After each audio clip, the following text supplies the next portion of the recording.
Todos os dias, realizamos atos aparentemente insignificantes. Acordamos, escovamos os dentes, tomamos café da manhã, saímos para as compras. Mas por trás de cada ato cotidiano, há muito mais do que imaginamos.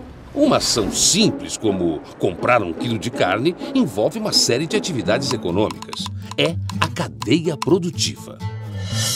A cadeia produtiva da carne termina na panela. Para Maria, a carne pode se transformar em um assado, um ensopado ou em um bife. Mas onde começa a cadeia produtiva? E o que é a cadeia produtiva? A cadeia produtiva é o conjunto de todas as ações ligadas a uma determinada atividade. A cadeia produtiva da carne tem muitas etapas. Tudo começou com um fazendeiro que decidiu plantar capim e comprar umas cabeças de gado. Ele também construiu um curral e contratou alguns empregados. O gado cresceu e engordou. Aí o fazendeiro negociou o gado com um frigorífico que providenciou o corte e a distribuição para açougues e supermercados. E assim, a cadeia produtiva da carne gera milhões de empregos no Brasil, arrecada bilhões de reais em tributos e movimenta a nossa economia. Hoje em dia, a evolução da sociedade tornou muito simples comprar carne. Em um açougue, basta escolher o tipo: filé mignon, lombo, costelinha, carne moída, já está pronta para o consumo. Mas antigamente era uma outra história. Para conseguir carne, o homem primitivo tinha que caçar o próprio alimento.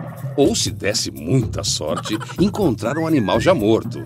Também era muito comum que outros animais caçassem o homem. Aí era o homem primitivo que virava o alimento de outras espécies. Naquele tempo, o homem vivia em pequenos grupos que habitavam cavernas. Por isso, são conhecidos como homens das cavernas. Com o passar do tempo, o homem primitivo percebeu que esse não era o melhor modo de vida. E que se ele juntasse forças com um número maior de homens primitivos, a vida se tornaria mais fácil. Assim, surgiram os primeiros agrupamentos humanos. Milhares de anos se passaram. Até que o homem primitivo descobriu que era muito mais fácil criar animais do que caçar.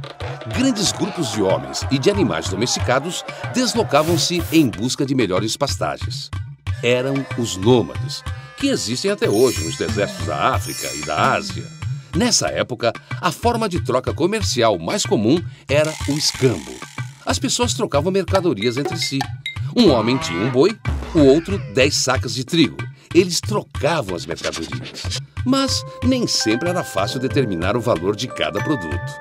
Para facilitar as trocas comerciais, o homem inventou o dinheiro. Hoje, para conseguir um pedaço de carne, o homem não precisa caçar, muito menos produzir algo para trocar com o fazendeiro. Basta usar o dinheiro. Uma das funções do dinheiro é facilitar a cotação das mercadorias, ou seja, determinar o valor de cada coisa. Mas o dinheiro não resolveu todos os problemas da vida em sociedade. O homem também precisava de regras para que esta nova vida fosse mais harmônica. Para isso, o homem criou o Estado. No princípio, o Estado era comandado por um governante com muito poder. Logo, apareceram os líderes de clãs, os faraós do Egito, os imperadores romanos. A democracia não era muito popular nessa época. Quem tinha o poder mandava e desmandava. Quem não tinha, que se calasse. Mandava quem podia e obedecia quem tinha juízo.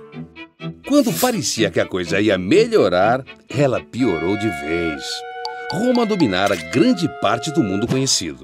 Naquela época, todo mundo que não vivia no Império Romano era considerado bárbaro. Pois esses bárbaros resolveram invadir Roma e destruíram o grande império. Com o fim do domínio romano, novamente o poder político se dividiu entre pequenos agrupamentos humanos. Foi assim que surgiram os feudos. Os senhores feudais eram donos de grandes propriedades de terra. Eles permitiam que algumas pessoas trabalhassem no seu terreno. Essas pessoas eram chamadas de servos. Os servos eram obrigados a dar ao senhor boa parte da colheita. Cada feudo tinha sua própria lei, e o senhor mandava e desmandava.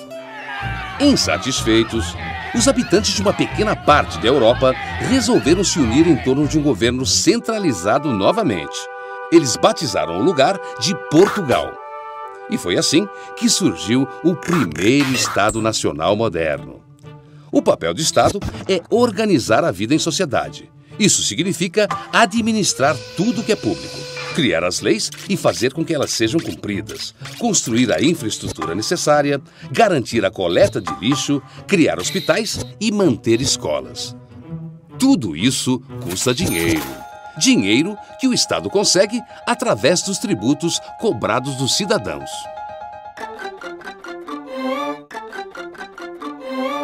Mas os tributos surgiram antes mesmo dos estados. Antigamente, o homem primitivo prestava homenagem aos mais fortes de seu grupo, que recebiam, por exemplo, presentes, comida e até ossos. À medida que os homens se organizaram em sociedades, seus líderes começaram a recolher para si os tributos. No começo, os reis usaram o dinheiro recolhido para financiar os exércitos, já que as guerras por poder e território eram cada vez mais frequentes. No Egito Antigo, cada habitante devia uma parte de sua produção de alimentos e de mercadorias ao faraó. Na França de Luís XIV, só os pobres eram tributados. A nobreza não pagava nada para sustentar o Estado. O rei francês chegou a afirmar: "O Estado sou eu." A população se revoltou e aconteceu a Revolução Francesa. Aí surgiu a Declaração dos Direitos do Homem e do Cidadão. A declaração afirmava que todos são iguais perante a lei. O pagamento de tributos passou a ser obrigatório a todos os cidadãos franceses. Mesmo princípio que vigora ainda hoje na maior parte do mundo, inclusive no Brasil. Nosso país tem vários tipos de tributos. Os tributos se dividem em impostos, taxas, contribuições sociais. Eles geralmente são conhecidos por suas siglas: IPVA, IPTU, ICMS, IPI. Mas o que significa tudo isso? O imposto é um tipo de tributo pago em função de uma dada situação. O João, por exemplo, ele é policial militar e paga o imposto de renda, um imposto cobrado pelo governo federal sobre a renda de uma pessoa. A maior parte dos brasileiros não paga esse imposto, pois recebe menos do que o mínimo estabelecido pela lei. E como o João também tem uma casa, ele paga para a prefeitura o IPTU, Imposto Predial e Territorial Urbano. O João também paga um imposto sobre o carro dele, é o IPVA, que é cobrado pelo governo estadual. IPVA é a sigla para Imposto sobre a Propriedade de Veículos Automotores. Outro tipo de tributo é a taxa, que a gente paga por um determinado serviço público. Assim, a Maria paga uma taxa quando pede uma segunda via de um documento na prefeitura. O João paga uma taxa para pedir uma certidão negativa. E os dois pagam uma taxa pela iluminação pública.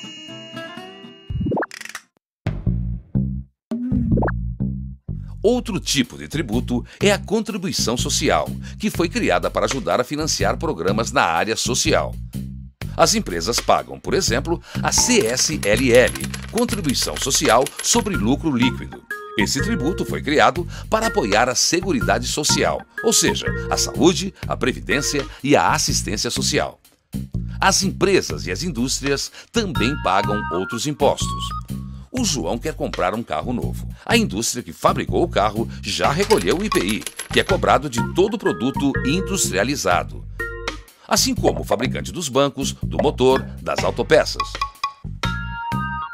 Nas compras que a Maria vai fazer no mercado, também incidem tributos. Sobre a carne que compramos, incide um imposto estadual muito importante, o ICMS.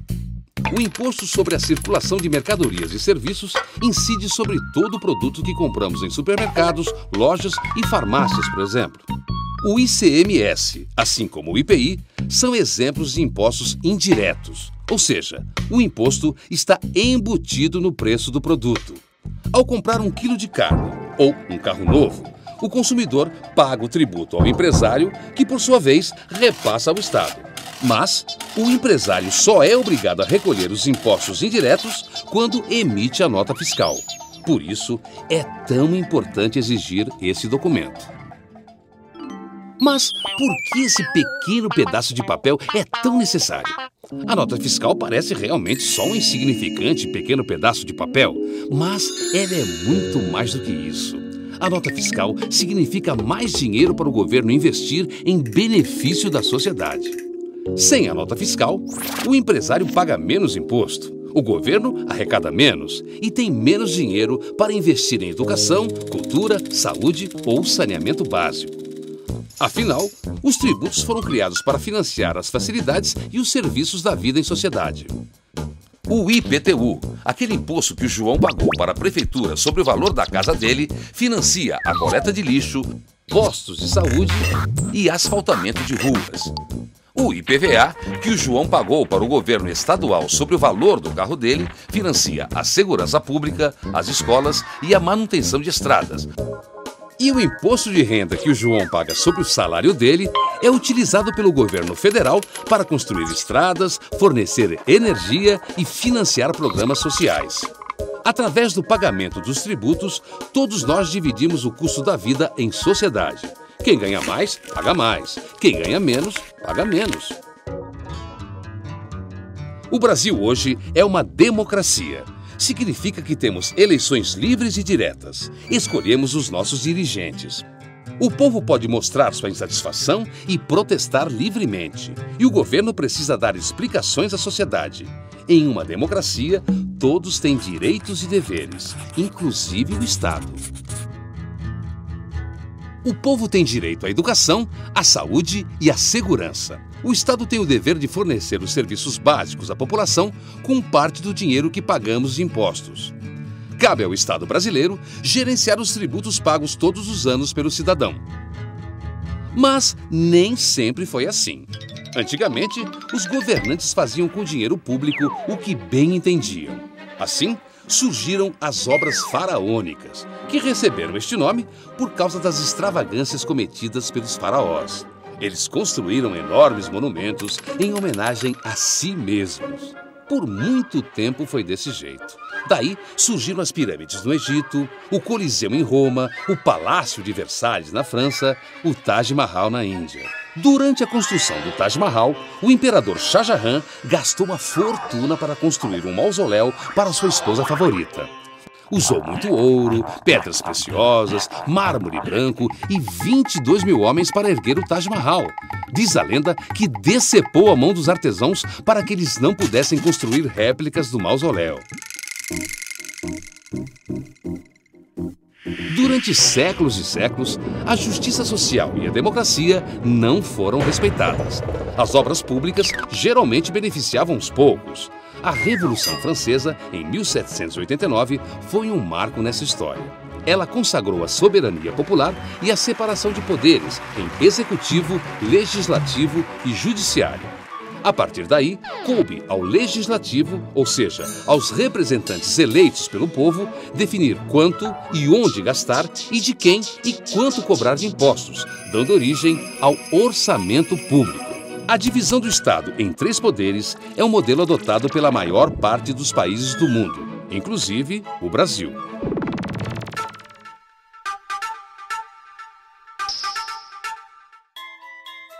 O orçamento do Estado é muito importante. Ele é parecido com o orçamento familiar que tanto a Maria quanto o João fazem todos os meses. A Maria precisa definir, entre outras coisas, quanto poderá gastar no mercado. Por exemplo, quantos quilos de carne vai poder comprar. Já o João tem que fazer as contas antes de pensar em trocar de carro. Se fazer um orçamento familiar já é complicado, imagine o trabalho que dá fazer o orçamento do governo. O orçamento do governo passa por uma série de etapas antes de ser executado. Esse processo envolve as 3 esferas de poder: o executivo, o judiciário e o legislativo. Todo ano, os prefeitos, os governadores e o presidente, que representam o poder executivo, fazem um plano de investimentos e gastos para aquele período. É a chamada Lei de Diretrizes Orçamentárias. Os vereadores, deputados estaduais, deputados federais e senadores, que fazem parte do poder legislativo, analisam, discutem e aprovam esse orçamento. Essa é uma das funções mais importantes do poder legislativo. É no orçamento que se define o uso dos tributos arrecadados pelo Estado. É com essa previsão anual do recolhimento de tributos que o país sabe quanto e como vai investir em educação, saúde ou construção de estradas.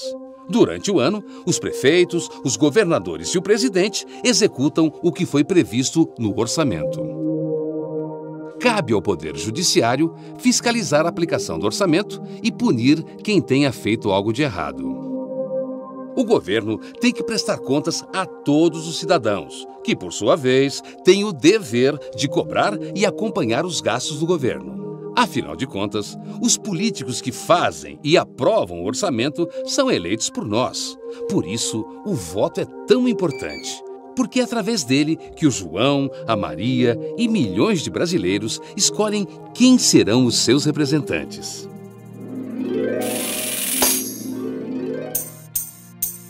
Mas nem sempre foi assim. Há muito tempo, os governantes não eram escolhidos pelo povo. Eles já nasciam governantes.